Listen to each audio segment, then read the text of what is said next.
अस्सलाम वालेकुम स्टूडेंट्स। आज हम क्लास के जी की उर्दू की वर्कबुक ओपन करते हैं जिसका पेज नंबर है 45। लिखने की मशक। मैं आप लोगों को आज राइटिंग के बारे में बताऊंगी के जी क्लास की। बे अलिफ बा, क्या वर्ड बना? बे अलिफ बा नेक्स्ट वर्ड है स्टूडेंट्स। जीम की पहले छोटी शक्ल बनानी है, इसके साथ ही अलिफ को अटैच कर देना। जीम अलिफ जा।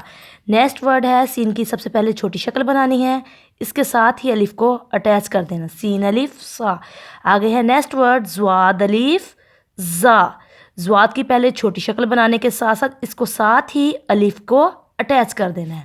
तोए अलिफ ता, पहले तोए बनी सादा, फिर हमने इसके साथ ही अलिफ को अटैच कर दिया। ऐन की छोटी शक्ल, फिर साथ ही अलिफ को अटैच कर दिया। ऐन अलिफ आ। पहले फे की छोटी शक्ल बनाते हैं हम, डॉट से पकड़ना है, हर वर्ड लेटर को डॉट से पकड़ के स्टार्ट करना है। फे अलिफ फा। आगे नेक्स्ट पेज है 46।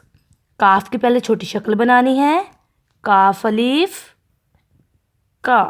काफ अलिफ का। नेक्स्ट वर्ड है काफ। काफ की पहले,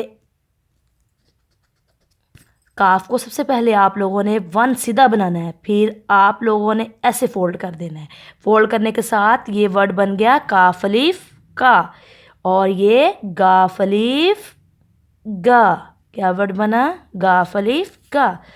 लाम, लाम अलिफ, सबसे पहले लाम की छोटी शक्ल बनानी, इसके अंदर लगा देना है अलिफ। लाम अलिफ ला। मीम की हम दो तरीके से बना सकते हैं शेप्स। सबसे पहले मीम को सीधा भी पकड़ सकते हैं, फिर फोल्ड करके भी कर सकते हैं। मीम अलिफ माँ, बच्चों को जो इजी लगता है आप वो बनवा दें।